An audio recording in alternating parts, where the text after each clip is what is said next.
کوئی کرپشن ہوئی نہیں ہوئی, کیا کیا اس کی جو ہے وہ ناکامیاں ہیں, کس طرح انویسٹمنٹ جو ہے وہ پاکستان کے اندر عمران خان کے دور میں کیسی تھی, اب وہ ڈلیوری کیسی ہے, کتنی ناکامی ہوئی ہے. یہ نہ تو کوئی وائٹ پیپر جاری کرتی ہے تحریک انصاف, نہ کوئی اس کے اندر فیکٹ فگر ہیں. یہ سادہ سا کام 3-4 لوگوں کی ٹیم رکھ کے کیا جا سکتا ہے, لیکن ایسے لگتا ہے کہ پارلیمنٹ کے اندر جانے والے بہت سارے رہنما جو بات کی جاتی ہے اس کے اندر کافی جو ہے وہ اس کے اندر وزن ہے کہ شاید بہت ساری لیڈرشپ کمپرومائز ہو گئی ہے یا ان کو ٹریپ کر لیا گیا ہے, وہ اصل جو معاملہ ہے اس کی طرف نہیں آتے. اور شہباز شریف کی حکومت جو ڈلیور کچھ نہیں کر رہی لیکن دعوے تو کر رہی ہے, تو اپنی حکومت کی کارکردگی کے ساتھ اس کو باقاعدہ کمپیئر کر کے عوام کے سامنے فیکٹ اینڈ فگر رکھنے میں ناکام ہے. پنجاب کے اندر مریم نواز کی حکومت ہے, آپ دیکھیے 100 سے زائد تحریک انصاف کے ایم پی ایز ہیں, وہ اجلاس کے اندر ان کی کیا کارکردگی ہے, ان کی کوئی پریس کانفرنس پراپر نہیں ہوتی, ایک بچر صاحب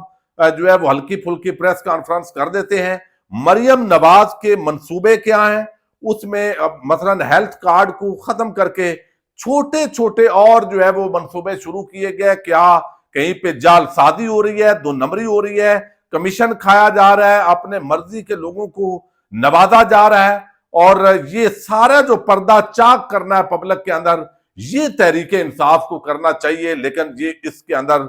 کرنے کے اندر ناکام ہے. اور یہی وجہ ہے کہ یہاں پہ جو تحریک انصاف کی ممبران اسمبلی ہیں وہ مراعات بھی لے رہے ہیں, لیکن تاثر یہ ہے کہ وہ کچھ بھی اس معاملے کے اندر اپوزیشن کے طور پر ڈیلیور کرنے کے اندر ناکام دکھائی دیتے ہیں, جو بہت بڑا اس کے اندر سوالیہ نشان ہے. آپ مہنگائی کو لے لیجئے, ہمیں کہا جاتا ہے کہ 7% میں مہنگائی ہے, عمران خان کے دور میں 13% پر مہنگائی تھی, تو اس وقت کیا ریٹس تھے, اب کیا ریٹس ہیں, یہ اس پہ باقاعدہ طور پر جو ہے وہ فیکٹ اینڈ فگر ساتھ ساتھ آنے چاہیے. جو وزیر دعویٰ کرے اس کو فوراً اس کے مطابق جواب آنا چاہیے, لیکن وہ جواب اس طریقے سے جو ایجوکیشن ہے, ہیلتھ ہے, باقی معاشی منصوبے ہیں, ہیومن رائٹس ہے, دیگر جو قانونی معاملات ہیں, خاص طور پر لیگل سائیڈ پہ حکومتیں روز ناجائز ترمیمیں اور قانون سازیاں ادھر ادھر کر رہی ہے, تو یہاں پہ بھی صرف ایک واک آؤٹ اور اس طرح کا احتجاج ہوتا ہے. تو یہ جو ساری چیزیں ہیں یہ الٹیمیٹلی تحریک انصاف کی جو پارلیمانی ایک کارکردگی ہے اس پہ بہت بڑا جو ہے وہ سوالیہ نشان ہے, اس کو دیکھنے کی ضرورت ہے. دوسری طرف یہ چونکہ جب اتنا بڑا پراپر طریقے سے کام نہیں ہو رہا, تو ایک طرف عمران خان اور دوسری طرف اسٹیبلشمنٹ جو ہے اس کی وہ لڑائی ہے. اب اگر عمران خان دیکھیے اسٹیبلشمنٹ جہاں پہ کھڑی ہے اس معاملے کو اگر دیکھیں تو بظاہر ایسے لگتا ہے کہ 2027 تک جو ہماری اسٹیبلشمنٹ ہے وہ عمران خان کو اقتدار میں نہیں آنے دے گی. اس کی ایک وجہ بیان کی جاتی ہے, چونکہ ایک عام جو افیشل ہیں ان کی ایکسٹینشن ہوئی ہے 2 سال کی, تو وہ اپنا ٹینیور پورا کریں گے. پھر عمران خان پر ان کو اعتماد نہیں ہے. اعتماد کس چیز کا چاہیے کہ زرداریوں کو مینج کرنا آسان ہے, ان کے کرپشن کے معاملات ہیں. شریفوں کے ساتھ کمفرٹیبل ہمارے ادارے ہوتے ہیں, چونکہ وہ بھی ان کی کرپشن کے بہت سارے کھاتے ہیں, تو وہ کچھ بھی کریں گے تو ان کو جب بھی دبوچنا ہوا دبوچ لیں گے. پھر عوام کے اندر ان کی جو ہے وہ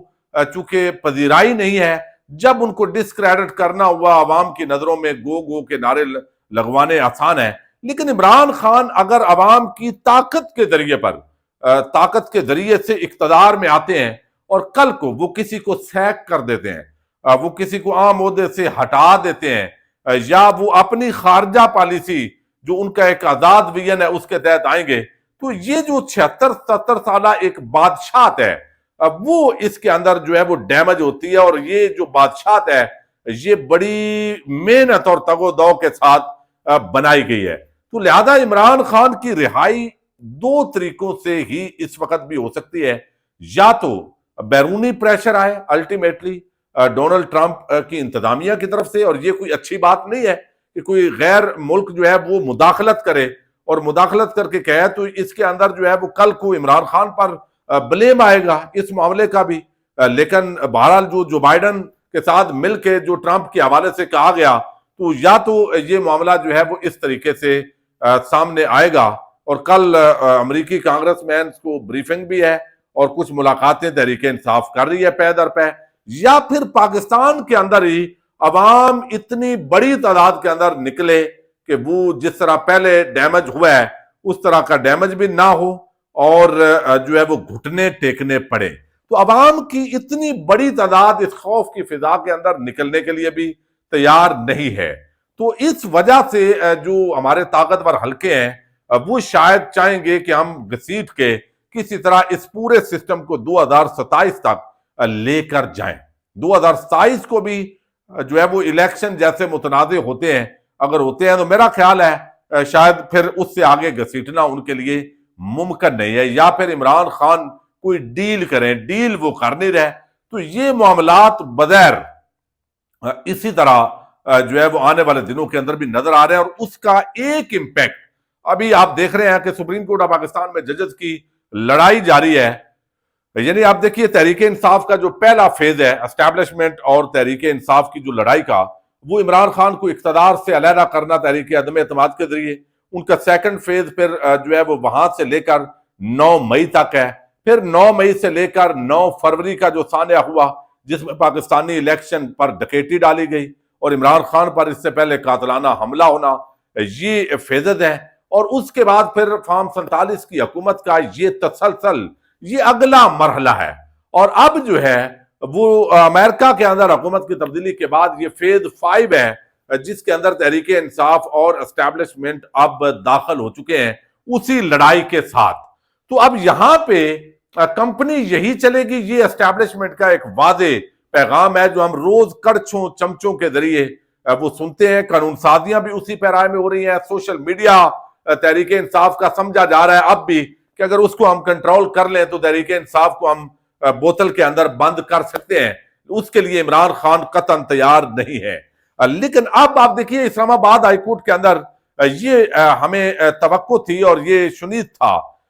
کہ جب نئے ججز کی اپوائنٹمنٹ ہوگی تو پھر القادر ٹرسٹ کیس کا فیصلہ سنایا جائے گا، اور اسی وجہ سے تاخیر ہو رہی ہے۔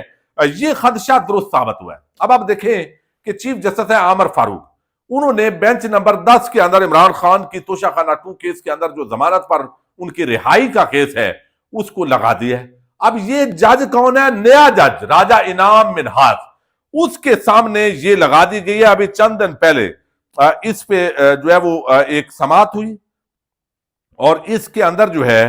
راجہ انعام یہ جسٹس میاں گل حسن اور اورنگزیب نے اعتراضات دور کر کے اس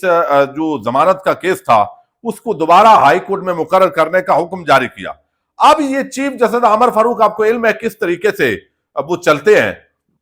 تو انہوں نے جو نیا آنے والا جج ہے ہائی پروفائل کیس جو پہلے ہی سسٹم اتنا متنازع ہو چکا ہے کہ پتہ ہے کہ یہ ججز جو ہے وہ کیوں ان کو بھرتی کیا گیا ہے، اس کے پیچھے مقصد کیا ہے، جوڈیشل کمیشن اور اس کے اندر ایگزیکٹو کی اتھارٹی۔ لیکن اب یہ جو نئے جج ہیں راجہ انعام منہاس، ان کے سامنے عمران خان کا توشہ خانہ 2 کیس لگا دیا گیا ہے چیف جسٹس اسلام آباد ہائی کورٹ عامر فاروق کی طرف سے۔ عمران خان کی جو رہائی ہے اب اس کو ہم نے نہیں ہونے دینا، یہ ایک واضح طور پر تاثر دیا گیا ہے۔ یا تو یہ ہے کہ یہ جج صاحب ضمانت دیں گے تاکہ ان کی کریڈیبلٹی یہ اپنی بنا سکیں اس کیس کے اندر، چونکہ عمران خان آلریڈی سزا ہو چکی ہے ان کو، دوسرے کیس کے اندر اس کی اپیلیں وغیرہ آئیں گی، تو یا تو ان کے نعرے لگوانا جو ہے وہ مقصود ہے، یا پھر اس جج صاحب نے ضمانتیں ڈیلے کرتے جانی ہے اور کچھ ٹائم گین کریں گے۔ تو ان بہرحال دونوں صورتوں کے اندر اس جج کے سامنے، آدم خان کے سامنے یا چیف جسٹس عامر فاروق جس پر باقاعدہ عدم اعتماد کیا جا چکا ہے، یہ لگانا میرا خیال ہے یہ ایک بڑا واضح پیغام ہے کہ ہم عمران خان کو اب اسلام آباد ہائی کورٹ کے لیول پر بھی روکیں گے، ان کی ضمانتوں کو، ان کی رہائی کو۔ تو یہ ایک نیا معاملہ جو ہے وہ آپ کے سامنے، اس طرح کے معاملات اب روز اسلام آباد ہائی کورٹ سے بظاہر آئیں گے۔ تو یہ ایک بہت بڑی اور حیران کن قسم کی ڈیولپمنٹ ہے اس وقت جو ہے اسلام آباد ہائی کورٹ کے اندر۔ مزید آپ کے سامنے اپڈیٹس رکھتے جائیں گے۔ پاکستان زندہ باد۔